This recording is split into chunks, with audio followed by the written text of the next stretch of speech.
नमस्कार, मैं हूँ मनविंदर। आप सभी राष्ट्रवादियों का एमबीएन नेटवर्क में एक बार फिर से बहुत-बहुत स्वागत है। एक तो बात होगी, अब कॉकरोचों के ईंट-पत्थरों से घायल पुलिस वालों की फैमिलीज़ भी अभिजीत दीपके को घेर रही हैं। एक प्रेस कॉन्फ्रेंस की है, जिसमें गंभीर मुद्दे उठाए गए हैं। प्रोटेस्ट की पूरी फाइल तैयार है फैमिली के पास। उधर गाली गैंग पर भी योगी का एक्शन शुरू हो गया है। दूसरे संसद में तमाशा बनाने का जो सिलसिला है वो कहीं थम नहीं रहा। संसद में पप्पू यादव पुजारी बनकर पहुंचे और राहुल ने चंदा दिया। राहुल मतलब चंदा देते हुए दिखे। एक और बात है, अब दीपके को इकोसिस्टम हीरो बना रहा है, इंटरव्यू परोसे जा रहे हैं। तो इस सब पे बात होगी। आगे बढ़ने से पहले आपसे मेरा वही निवेदन, वही आग्रह, वीडियो को लाइक कर लीजिए क्योंकि मेरे साथ जुड़ चुके हैं राष्ट्र समर्पण से रितेश कश्यप जी। रितेश जी, बहुत-बहुत स्वागत है आपका। नमस्कार। जी, नमस्कार। आप सभी से ये आग्रह भी है कि रितेश जी के चैनल को भी आप सपोर्ट कीजिए, उसे भी आप अपना प्यार दीजिए, राष्ट्र समर्पण को। रितेश जी, पुलिस के जी, परिवारों ने तो पूरी पोल पट्टी खोल दी है। उनका कहना है कि प्रोटेस्ट में स्टूडेंट नहीं थे, गुंडे मौजूद थे। कैसे देखते हैं? देखिए बिल्कुल देखिए, ये तो पूरे देश ने देखा कि वहाँ पर कोई पुलिस में प्रोटेस्ट पुलिस जो भी वहाँ पर प्रोटेस्ट करने के लिए गए हुए थे, वहाँ पर लोग साधारण बच्चे ही नहीं थे और इसकी बड़ी अच्छी व्याख्या तो एक अपने हैं संबित पात्रा जी, उन्होंने बड़ा जी, अच्छा जी। व्याख्या किया कि 3 प्रकार के लोग आए थे और ये बात तो राहुल गांधी ने ही कह दिया था। एक थे इडियट, एक थे स्टूडेंट, एक थे अंधभक्त, वहाँ पर थे। तो अब वहाँ पे इडियट और जो अंधभक्त, किसके अंधभक्त थे तो आप समझ ही रहे होंगे, वहाँ पर जो पहुँचे हुए थे। तो ये तीनों लोग थे। स्टूडेंट लोगों ने तो कुछ नहीं किया होगा, हम भी समझते हैं ये बात क्योंकि उन्हें तो भई अपना धरना करने से मतलब था अगर अगर वहाँ पे स्टूडेंट थे तो, दिखा नहीं कोई स्टूडेंट लेकिन थे अगर तो। लेकिन उसके बाद जो चीजें जो घटनाक्रम जो वीडियो तरह-तरह के वीडियो वायरल हो रहे थे, जिसमें पुलिस वालों को घसीट-घसीट कर मारने का वीडियो है। महिला पुलिस वालों के बाल पकड़-पकड़ कर मारने की बात हुई है। उनको मतलब डंडे से पीटना, उनके साथ बर्बरता करने का जो पूरा वीडियो है, वो तो स्पष्ट है कि वो आम स्टूडेंट ने नहीं किया था, वो इडियटों का ही कमाल था। और उन्हीं इडियट्स के चक्कर में इन सभी लोगों के पेट में दर्द हो रहा है। आपको अगर देखिएगा तो मैं आपको बता दूं कि वहां पर जिस तरीके से प्रधानमंत्री को गालियां दी जा रही थी या देश की आर्मी को गाली दी जा रही थी, तो वहां के पुलिस वालों के साथ इस तरह की बर्बरता करना एकदम मतलब मुझे लगता है कि स्वाभाविक है यहाँ पे। दूसरी बात, मैंने पहले भी बोला है, पुलिस वाले भी इसी भारत के मिट्टी के हैं, इसी भारत के मिट्टी के बेटे हैं। अगर उनके साथ कुछ होगा या मेरे साथ कुछ होगा, तो क्या मेरे बच्चे उस पर गुस्सा नहीं करेंगे? आप देखिए खून से लथपथ ऐसे कई पुलिसकर्मियों के वीडियो मेरे पास भी आए हुए हैं, सबके पास आए हुए हैं। तो क्या वो जब घर गए होंगे, तो क्या उनके बच्चों ने बड़ा उन्हें शाबाशी दिया होगा? क्या उनके बच्चे भी तो जेन ज़ी ही होंगे ना, बहुतों के बच्चे।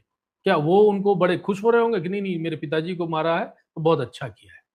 जी, पुलिस वालों के बच्चों ने अगर ऐसा किया है कि हाँ, अपने माता-पिता के लिए वो जा रहे हैं केस मुकदमा करने के लिए और उन उपद्रवियों के खिलाफ अगर वो आवेदन देने जा रहे हैं, तो वो मेरे हिसाब से कहीं से भी गलत नहीं है और वो अगर अपने माता-पिता के खिलाफ आवाज़ उठाने का मौलिक अधिकार उन बच्चों को भी है और जिनके ऊपर ये हमला हुआ है, इतना मौलिक अधिकार तो उन पुलिस वालों को भी दिया हुआ है, जो अगर मेरे ऊपर कोई हमला करे, तो मैं कानूनी मदद ले सकता हूँ। अगर पुलिस वाले मार खाते रहेंगे, तो आप ये बताइए कि हम उनका मोरल कितना डाउन करते रहेंगे? अगर इस पूरे प्रकरण में आप ये सोचिए कि उपद्रवियों को कुछ नहीं होता है, तो उनका मोरल कितना डाउन होगा?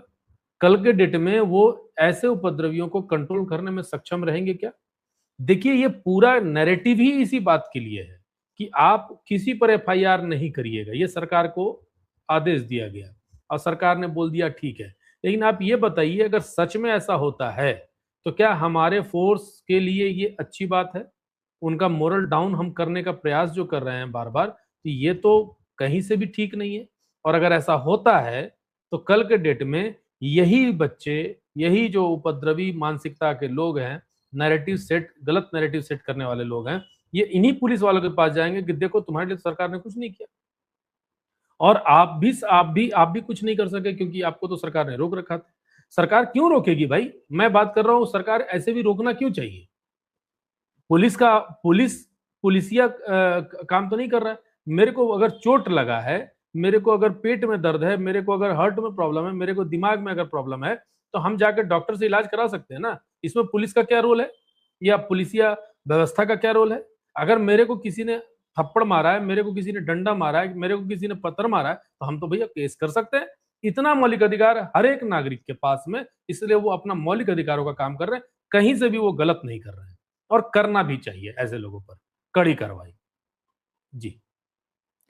और देखिए ना, मैं मतलब इस बात से बड़ी हैरान हूँ कि संसद में तमाशा बनाने का जो एक सिलसिला है, वो कहीं थम नहीं रहा।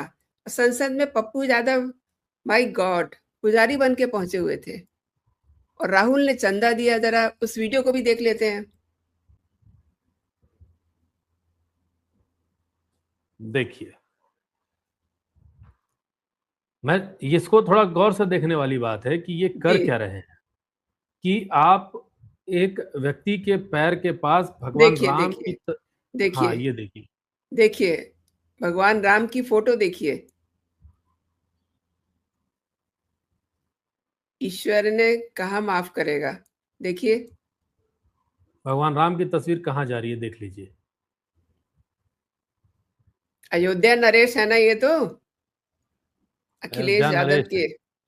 और पप्पू यादव के हिसाब से इतने बड़े अयोध्या नरेश हो गए कि भगवान जी, राम से भी ये बड़े हो गए, इसलिए इनके जी, चरणों में भगवान राम को डाल दिया। असल में क्या है ना, ये ये ही आज के समय का लोकतंत्र है। इसी में ये लोग लोकतंत्र की व्याख्या करते हैं। ऐसे लोग, ये लोग बोलते जी, हैं कि हम हिंदुओं को गाली दे देंगे, हिंदुओं के आराध्य भगवान श्री राम का अपमान कर देंगे, और ये बोलने की आजादी ही लोकतंत्र का हिस्सा है इनके हिसाब से। और आप, मैं बता दूं, बहुत सारे वीडियो ऐसे वायरल होते हैं जब धर्मांतरण के लिए ऐसे ऐसे पागल की तरह नाचते हैं लोग, ठीक है? और इनकी हिम्मत है क्या कि एक बार भी यहाँ पर वो नौटंकी करके दिखा सके? इनकी हिम्मत है कि किसी कट्टरपंथी समाज के लोगों के तरफ से एक भी वीडियो बना के डाल सके, एक भी नौटंकी डाल सके? यहाँ पे जितने लोग हैं उनमें से अधिकतर के अधिकतर लोग जो हैं वो सारे के सारे हिंदू समाज के लोग हैं। और सबसे पहले यहाँ पर जो चंदा का नौटंकी कर रहे थे, चंदा देने का जो काम कर रहे थे, और देते हुए राहुल गांधी ने एक सिंबॉलिक प्रेजेंटेशन किया कि हाँ हम भी चंदा दे रहे हैं। क्या सच में राहुल गांधी ने जाकर वहां भगवान राम के मंदिर में चंदा दिया था क्या? हम्म? पप्पू यादव ने गए चंदा थे, दिया था क्या? गए होंगे वहां तब पर तो वहां चंदा दिए पहुंचे होंगे। भी हैं क्या? आज यहाँ पर उनको बड़ा मजा आ रहा है। ठीक है, चंदा चोरी जिसने भी किया, मैं स्पष्ट बोल रहा हूं, हम उन्हें अधर्मियों के कैटेगरी में डालते हैं, धार्मिक नहीं मान सकते हैं। और भगवान राम का के दरबार के अंदर वैसे अधर्मियों का प्रवेश हुआ? भाई कहाँ नहीं होता है। भगवान राम के समय भी तो रावण अधर्मी ही था ना, उन्हीं के त्रेता युग में ही अधर्मी था। ऐसे ही काल नेमी जो है ना, वो उसको भी बहुत ज्ञान था, बहुत प्रकांड विद्वान था वो काल नेमी, लेकिन वो भी छलिया था, उसको भी सजा मिली। तो जो भी चंदा चोरी किया उसको सजा मिल रही है या मिलेगी उसको। अगर देश का कानून नहीं देगा तो ऊपर वाला भी देगा। लेकिन ये जो काम आप कृत्य कर रहे हैं, भगवान राम के प्रतीकात्मक तस्वीर, एक कागज का टुकड़ा अगर कहीं फेंका हुआ है कोई बात नहीं, लेकिन अगर उसी तस्वीर पर, उस कागज में अगर किसी भगवान का नाम भी लिखा है, तस्वीर तो छोड़ दीजिए, नाम भी लिखा है, तो आप फेंकना चाहोगे? लेकिन ये तो पैरों में गिरा दे रहा है अवधेश प्रसाद के। अवधेश प्रसाद कौन है जिसके पैर के पास भगवान राम की तस्वीर फेंका गया, रखा गया? उसके बाद भी आप देखिए नौटंकी का पराकाष्ठा, कि भगवान राम की तस्वीर नीचे बेंच के नीचे चली चली जा रही है, और उस पर किसी का ध्यान नहीं जा रहा है। तो ये बदतमीजी, ये भगवान राम के साथ ये जो अपमान है और ये बदतमीजी है, ये कैसे हिंदू समाज बर्दाश्त करेगा? आपको अभी चुनाव आने वाला है ना यूपी में, आप यही तस्वीर दिखा करके वहां वोट मांगने जाओगे? सारे लाल टोपी वाले वहां पे खड़े थे, राहुल गांधी वहां पहुंचे हुए थे। अगर आप यही दिखा कर जाओगे तो आपको यूपी का, उत्तर प्रदेश के जनता जो है ना, बहुत करारा तमाचा के साथ जवाब देगा। कि आप जो जिसकी जिसकी बात चंदा चोरों को पकड़ो ना भाई। इसे भगवान राम ने चंदा चोरी किया क्या, जो तुमने उन्हें अपमानित करने का काम किया? और पीछे बहुत, देखिए असल में क्या है ना, इनकी आदत में शुमार है हिंदुओं को गाली देना, हिंदुओं के प्रतीकों का अपमान करना इनकी आदत में है। इन्हें लगता है ऐसा करने से एक वर्ग जो है इनको खुल के सपोर्ट करेगा, हिंदू समाज के कुछ बेवकूफ तो इनको सपोर्ट कर ही देंगे, तो उतने में तो इनका काम बन जाना है, ये चुन करके आ जाएंगे। इन्हें ये लगता है, असल में ये समझ ही नहीं आ रहा है अभी तक कि ये इन्हीं वजहों से आज इतने नीचे पहुंच चुके हैं कि आज देश विपक्ष को ढूंढ रहा है, कहां गया मेरा विपक्ष। आज विपक्ष विहीन जो सरकार चल रही है ना, वो यही यही सब कारण है। तो इनको, ये लोग श्रापित लोग हो चुके हैं, मैं सीधी बात कर रहा हूं। अब इन्हें जो गोली चलवा रहा है राम भक्तों पर, वो चला है राम का नाम लेकर के काम करेगा। ये लोग गोली चलाने वाले लोग हैं, और लाल टोपी वाले जाके चंदा डाल रहे हैं। एक बार वहां गए थे क्या राम मंदिर में चंदा डालने के लिए, और चंदा चोरी हुआ, ये पकड़ा किसने? ये भी तो सवाल है ना। उस वक्त सरकार किसकी थी? आपकी थी क्या? विपक्ष की सरकार थी क्या? चंदा चोरी हुआ, ये पता कैसे चला? आखिर ये भी तो योगी की सरकार में, मोदी की सरकार में ही पता चला। बिल्कुल। उसकी पड़ताल हुई, डिटेलिंग हुई, सब लोग जेल भी गए, भेजे गए। तो जो विधर्मी है वो इस तरह की हरकत करेंगे ही। तो अभी ये पूरा का पूरा नैरेटिव सिर्फ और सिर्फ भगवान हिंदुओं की, भगवान राम के अपमान करने को लेकर के है। इन्होंने कभी भी उनका सम्मान किया ही नहीं, तो आज इन सम्मान की उम्मीद नहीं की जा सकती। जी। एंड देखिए, जहां से हमने बात शुरू की थी, मैं देख रही हूँ कि जो मेन स्ट्रीम का मीडिया है वो भी दीपके को हीरो बनाने पे तुला हुआ है। ये जो इकोसिस्टम है, ये क्या बताना चाह रहा है? देश के साथ है या देश के खिलाफ है? किसकी बात कर रहा है ये? देखिए, ये जो इकोसिस्टम है ना, इस इकोसिस्टम को बहुत डीपली रिसर्च करके समझने की जरूरत है। इस इकोसिस्टम में आप किसी को भी राष्ट्रवादी, राष्ट्रभक्त सीधे नहीं बोल सकते। अचानक से कोई भी आदमी, जब किसी की फिल्म आने वाली होती है, तो हीरो अचानक से राष्ट्रभक्त बन जाता है, राष्ट्रवादी बन जाता है। और जब उसकी उल्टी दूसरी फिल्म आने वाली होती है, तो अचानक से वो वामपंथी बन जाता है। बस यही है, यही सिस्टम चल रहा है।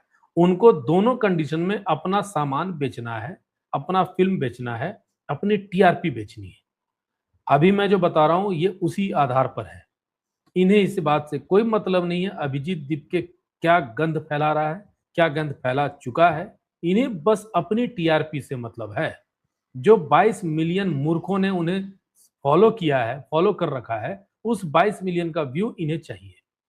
आज यही 22 मिलियन लोगों को ये भी नहीं पता, चलिए फॉलो करने वालों को तो मैं कतई मूर्ख नहीं बोलूंगा, लेकिन जो इनके यहाँ जो फॉर्म भरा रहा था ना वेबसाइट पे, जी। वो फॉर्म भरने वाले, वो उन लोगों ने जो फॉर्म भरा है वो महामूर्ख जरूर है।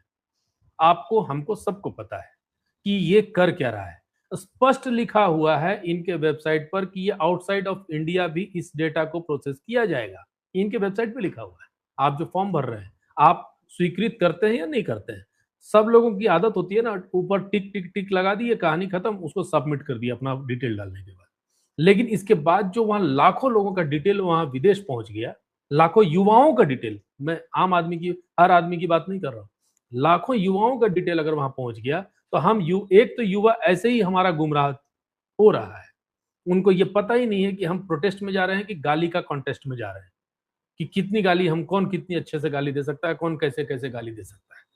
तो अब आप ये समझिए कि उन सभी का डेटा विदेश चला जाए, और विदेश में जाकर के इनके साथ कुछ गलत हो जाए, तो इसका जिम्मेदार भारत होगा, यही कॉकरोच होगा, यही कॉकरोच लोग होंगे जो आपके, अब आज के डेट में आपके घर में डकैती होती है कि बैंक फ्रॉड होता है? समझ लीजिए कैसे आपके पैसे गायब होते हैं। आज के डेट में डकैती कम होती है और साइबर फ्रॉड ज्यादा होता है। आपको बेवकूफ ज्यादा जल्दी बनाया जा सकता है साइबर के माध्यम से, और ये सारा डेटा आप साइबर फ्रॉड्स को दे रहे हैं। और वो आपने ये भी बोल दिया कि हाँ ठीक है, कोई भी मेरा यूज किसी भी तरीके से कर सकता है। तो ये पूरा इस नैरेटिव को समझने के लिए अभिजीत दीपके जैसे लोगों की या उनकी टीम के लोगों की नैरेटिव को किसको नहीं समझ में आ रहा होगा? सबको समझ में आ रहा है। उन्हें जो भी इनको बुला करके इंटरव्यू ले रहा है इतने बड़े बड़े चैनलों पे, ये पूरा का पूरा सिर्फ टीआरपी का खेला है, नंबर 1 बने रहने का खेला है कि मैं ही नंबर 1 हूं, मेरे से बेहतर तो कोई हो ही नहीं सकता है। देखो हम अभिजीत दीपके को लेकर आ गए। बस इसी वजह से इन लोगों को टीआरपी दी जा रही है और इनको रिते इनकी वजह से टीआरपी कमाने की कोशिश हो रही है। रितेश जी, अफ़सोस तो ये है कि उसे स्टूडियो में नहीं बुलाया जा रहा, उसके घर जाके इंटरव्यू लिया जा रहा है। बड़ा नेता बन इस चुका है अब तो, इससे है इससे ना? मतलब ज़्यादा क्या बोलूँ, क्या शब्द यूज़ करूँ? देखिए इसके इसके मम्मी-पापा ने कहा था ना, माँ ने ही कहा था शायद, एक ट्वीट जी, वायरल हुआ था, जिसमें कहा जा रहा था कि ये अपने आप को चीफ मिनिस्टर बनते हुए देखना चाहता है, प्राइम मिनिस्टर बनते हुए देखना चाहता है, एकदम लफंगा किस्म का आदमी है, ठीक है? ये उस ये इसकी ट्वीट मदर में कहीं का पर बयान लिखा है। हुआ है, मदर का बयान है। तो अब आप ये बताइए कि ऐसे लोगों के मन में अगर ऐसे लोग अगर इंटरव्यू लेने के लिए चले जाते हैं, तो ये तो अलग ही चौड़े में हो जाएगा कि साला अब तो हम तो कुछ है ही, अब तो मेरे को तो अपुनिच भगवाने वाला कहानी है। अहम ब्रह्मास्मि, हमने धर्मेंद्र प्रधान का इस्तीफा ले लिया, हमने इसका इस्तीफा ले लिया, उसका ये सब इसके इसके दिमाग में और कीड़ा भरने का प्रयास हो रहा है एक विपक्षी नैरेटिव के मतलब इकोसिस्टम के माध्यम से। जी। रितेश जी, फिर तो इसका मतलब ये हो गया कि जो इसे फंडिंग कर रहे हैं, वो उन्हें भी फंडिंग कर रहे हैं जो माइक लेकर के उसके मुँह में दिए जा रहे हैं, इज़न्ट इट? कई सारे लोगों का तो वीडियो आया हुआ है जिसमें ये भी पता चला है कि जैसे मैंने आपको पहले भी बताया है कि वहाँ पर बहुत सारे ऐसे इन्फ्लुएंसर्स आ रहे थे जो बहुत पैसे दिए जा रहे थे जिन्हें, और उनको ये सारे प्रोटेस्ट को कवर करना था। इन्फ्लुएंसर्स कई प्रकार के थे, कोई यूट्यूबर्स थे, कोई बड़े-बड़े अच्छे-अच्छे सब्सक्राइबर वाले यूट्यूबर्स वहाँ पहुँचे हुए थे, अच्छे-अच्छे फॉलोअर्स वाले इंस्टाग्राम वाले वहाँ पहुँचे हुए थे और वो लोगों को इन्फ्लुएंस कर रहे थे इन चीज़ों को लेकर के, और वो करने में सक्षम थे तभी उनको टारगेट करके पैसे दिए जा रहे थे और पैसे भी बाहर से आ रहे थे। तो इस तरीके से ये एक बात तो वहाँ चली है और इसमें कोई डाउट नहीं है कि हो सकता है इंटरव्यू के लिए किसी को कुछ व्यवस्था दी गई होगी, आप आओ इंटरव्यू लेने, आपको पूरी व्यवस्था दी जाएगी। दूसरी बात, दें चाहे ना दें, इनका टीआरपी तो हिट हो रहा है, इसलिए भी हो सकता है कि गए होंगे कि भैया इसको बुला लेंगे तो बहुत लोग देखेंगे आखिर दीप बोल क्या रहा है। तो और खुद को भी हीरो बनाने का भी एक टारगेट मतलब रीजन होगा कि चलो इसका इंटरव्यू लेंगे तो हम भी हीरो बन जाएंगे, ये वाली बात है। तो इसमें बहुत कुछ हो सकता है, कुछ भी हो सकता है। और देखिए, ये बच्ची, इसको यूज़ किया गया है। अब ये इनके खिलाफ एफआईआर का विरोध कर रही है। इस बच्ची का वीडियो हम भी दूसरी देखे पार्टी। हैं और जी, ये वीडियो, ये बच्ची जिस तरीके से बात कर रही थी, जिस तरीके से गालियों का प्रयोग कर रही थी, ऐसा लग रहा माय था कि गॉड! वेल ट्रेंड है, इनको बढ़िया से ट्रेनिंग दी गई है, ये इनका यूज़ नहीं हुआ है, ये यूज़ होने के लिए रेडी भी थे, ऐसा वाला बात था।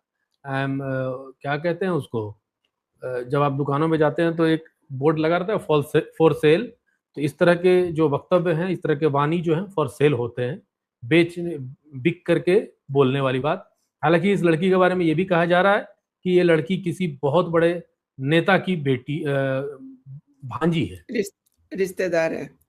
रिश्तेदार है, बहुत बड़े नेता की रिश्तेदार है। तो और वो नेता ऑल हमेशा से हालाँकि उस कॉकरोच आंदोलन में भी वो थे और बहुत बिल्कुल, प्रमुखता से वहाँ पर थे, एक्टिवली थे। ये तो सर्च करने वाली बात है, आपके जनता दर्शक जो हैं, हमको लगता है वो सर्च करेंगे कि आखिर कौन नेता इसमें शामिल थे जिनकी भांजी टिकट ब्लैकिया वगैरह की भांजी है ये, ऐसा कहा जी, जी। जाता है। तो अब क्या कितनी सच्चाई है ये मुझे नहीं पता, मुझे ऐसा आज ही किसी ने बताया कि ये उनकी भांजी है।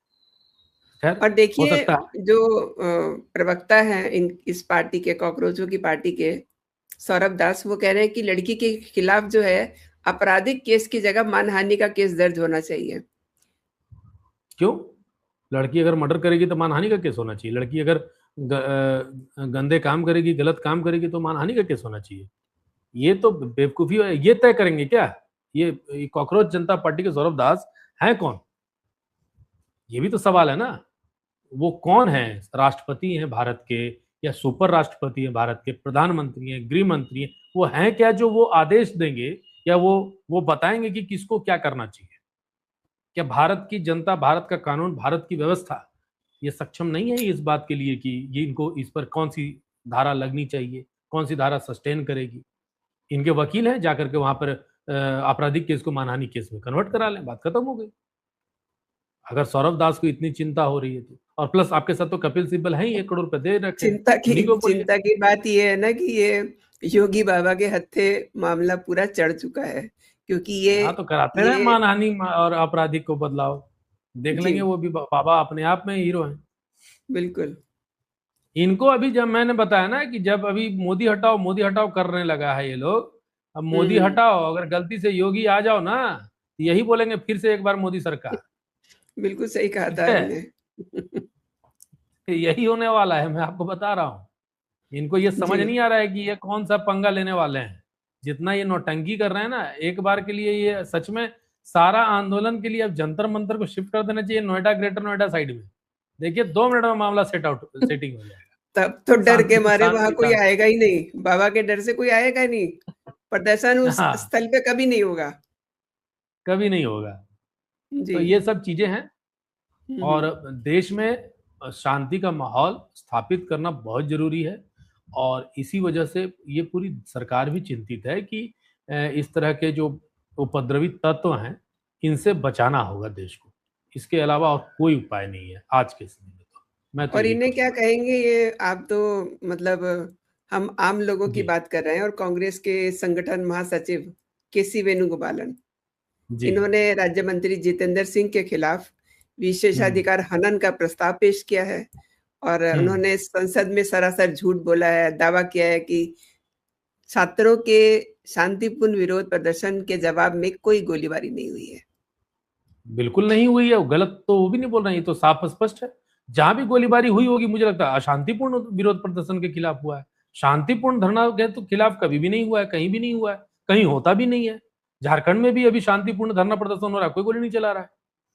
उसी तरह जंतर मंतर में भी शांतिपूर्ण धरना प्रदर्शन में गोली नहीं चली है, इस वीडियो को देख चिल्लाते हुए। लेते हैं। साथियों के साथ ये बात साझा करते हुए मुझे प्रसन्नता भी है और संतोष भी कि प्रधानमंत्री श्री नरेंद्र मोदी जी ने जो आपसे वादा किया था कि इसी सत्र में संसद के जल्द से जल्द एक कड़ा कानून लाया जाएगा जो कि सार्वजनिक परीक्षाओं में होने वाले अनुचित साधनों का इस्तेमाल करने वालों के लिए सजा को और सख्त करने का प्रावधान रखेगा।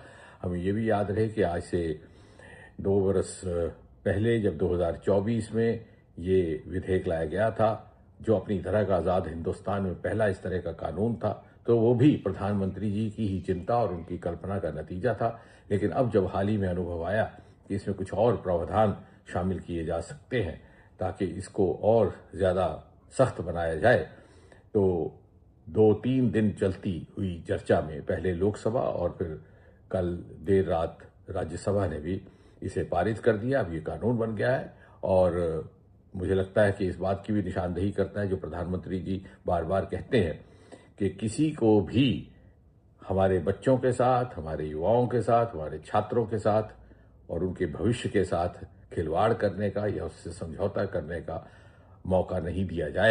जी देखिए ये तो स्पष्ट कुठाराघात हो इन्होंने गया। कह दिया।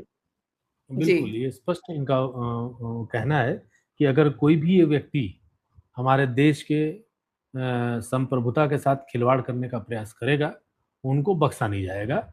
और जो कानून बहुत जरूरी था देश के लिए, देश के बच्चों के लिए, देश के बच्चों के लिए मतलब देश के भविष्य के लिए, तो ये बहुत अच्छा कानून रियली में आया है।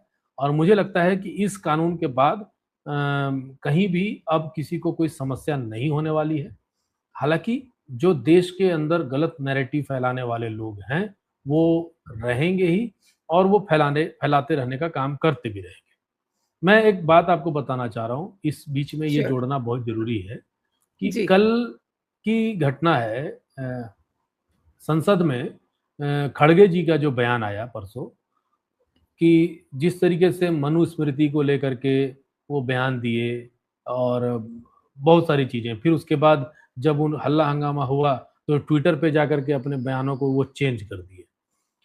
देखिए, बेसिकली वो बयान था कि मनुस्मृति में शूद्र समाज के लिए, शूद्रों के लिए बहुत गलत टिप्पणी की गई है कि अगर शूद्र वेद पढ़ता है तो उनके कान में शीशा या रांगा डाल देना चाहिए। ये वेद में, इस मनुस्मृति में लिखा है। ये बात खड़गे ने कहा। इतने पुराने पार्टी के इतने बड़े राष्ट्रीय अध्यक्ष जो हैं, इस तरह के बयान देते हैं, जो खुद दलित समाज से आते हैं। उनको पढ़ने में कभी तक दिक्कत नहीं हुई। आज इस स्तर पर पहुंचे हुए हैं कि आप इतने बड़े पार्टी के नेता हैं, इतने बड़े पार्टी के राष्ट्रीय अध्यक्ष हैं। ये काम, ये मनुस्मृति से सरकार चलाना चाहती है, शिक्षा व्यवस्था में ऐसा रूल लाना चाहती है। शिक्षा व्यवस्था में मुगलों को हटा देना, ये गलत हो गया क्या? अगर वहां पे भारतीय गाथा, भारतीय गौरव की चर्चा करना गलत हो गया क्या?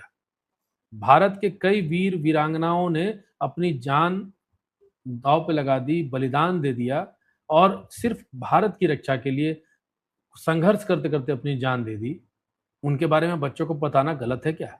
मुगल हमारे किसी के, हमारे तो नहीं, किसी के बाप थे क्या जो उनके हटने के बाद इनको एकदम छाती पीट पीट कर ये लोग रो रहे हैं? अगर भारत के लोगों को आंदोलनों की बात, बहुत सारे ऐसे आंदोलन हैं जो भारत में वो पढ़ाया क्या गया? इंदिरा परिवार, गांधी परिवार, यही यही पढ़ते रहे ना हर दिन। भारत एक खोज पढ़ रहे हैं। भारत को कौन खोजा? भारत को कोई खोज सकता है क्या? भारत अगर वास्को डी गामा खोजा तो अलेक्जेंडर यहाँ पे आया था मतलब कीर्तन करने के लिए, जब ये यहाँ का था ही नहीं। तो भारत जब तो खोज रहा था ना, वो भारत तो वास्को डी गामा खोजा। तो ये सारी चीजें जो हमको बताना है कि भारत क्या था, भारत कैसा था, भारत कितना गौरवशाली देश रह चुका है, ये बताने के लिए हम अगर शिक्षा नीति में बदलाव किए हैं, इस बात से इनको पेट में दर्द हो गया। अब धर्म सूत्र के बारे में अगर आप जानिएगा, हमने आज इसको डिटेलिंग किया, पढ़ा, उसके कई बार तो संशोधन हो चुके हैं।